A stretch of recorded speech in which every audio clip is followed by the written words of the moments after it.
ഇത്തവണ പാർലമെൻറ്റ് ഇലക്ഷനിൽ മത്സരിക്കുന്ന ജനകീയനായ നേതാവ് ആരാണെന്ന് ചോദിച്ചാൽ 3 മുന്നണികളുടെ ലിസ്റ്റ് എടുത്താലും മുന്നിൽ വരുന്ന ആദ്യ പേര് കെ രാധാകൃഷ്ണൻ എന്നതായിരിക്കും. തോന്നൂർക്കര വടക്കേ വളപ്പിൽ കൊച്ചിനുടെയും ചിന്നയുടെയും മകനായ രാധാകൃഷ്ണൻ കഷ്ടതകളുടെ കനൽ വഴികൾ ഏറെ താണ്ടിയാണ് ചേലക്കരക്കാരുടെ മുഴുവൻ പ്രിയപ്പെട്ട രാധേട്ടനായി വളർന്നത്.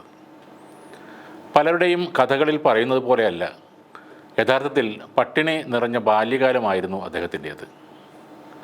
നാട്യൻചിറയിലെയും തോന്നൂർക്കരയിലെയും പാടങ്ങളിൽ കന്നുപൂട്ടിയും വിത്തെറിഞ്ഞും നിവർന്നു നിൽക്കാൻ ഏറെ പണിപ്പെട്ട ഒരു കൗമാരകാലമായിരുന്നു അദ്ദേഹത്തിൻ്റേത്.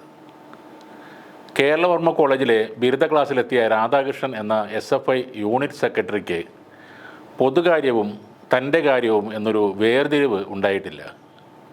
അയാൾക്ക് അത് രണ്ടും ഒരുപോലെ തന്നെ ആയിരുന്നു.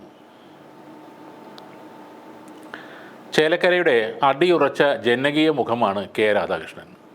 കോൺഗ്രസ് മണ്ഡലമായിരുന്ന ചേലക്കരയിൽ നിന്നാണ് 1996-ൽ ആദ്യമായി രാധാകൃഷ്ണൻ ജനവിധി തേടുന്നത്. ജയിച്ച് കയറി നായനാർ മന്ത്രിസഭയിലെ പട്ടികജാതി പട്ടികവർഗ ക്ഷേമ മന്ത്രിയായി. 2001, 2006, 2011 തെരഞ്ഞെടുപ്പുകളിലും ചേലക്കരയിൽ നിന്നും വലിയ ഭൂരിപക്ഷത്തോടെ വിജയിച്ചു. 2001-ൽ ചീഫ് വിപ്പായി. 2006-ൽ ഹാട്രിക് വിജയത്തോടെ നിയമസഭാ സ്പീക്കറായി. 2016-ലെ തെരഞ്ഞെടുപ്പിൽ നിന്ന് അദ്ദേഹം വിട്ടുനിന്നു. അതോടെ സംഘടനാ രംഗത്ത് സജീവമായി മാറി. CPM തൃശ്ശൂർ ജില്ലാ സെക്രട്ടറിയായി, പിന്നീട് കേന്ദ്ര കമ്മിറ്റി അംഗവുമായി.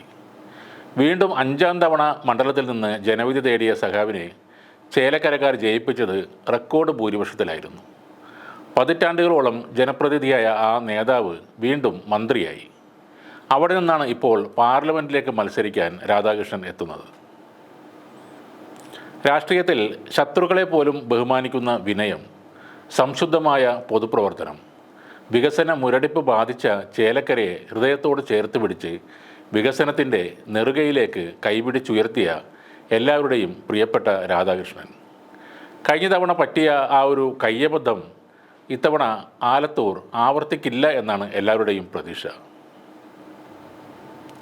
രാധാകൃഷ്ണൻ എന്ന വിപ്ലവകാരിയിലൂടെ ആ നാണക്കേടിൻ്റെ ചരിത്രം ആലത്തൂർ ജനത തിരുത്തി എഴുതും എന്നാണ് എല്ലാവരും ഉറപ്പിക്കുന്നത്. ഇലക്ഷൻ കാലത്ത് വോട്ടിനായി ഒരു വിധത്തിലുള്ള കോപ്രായവും അയാൾ കാണിച്ചിട്ടില്ല.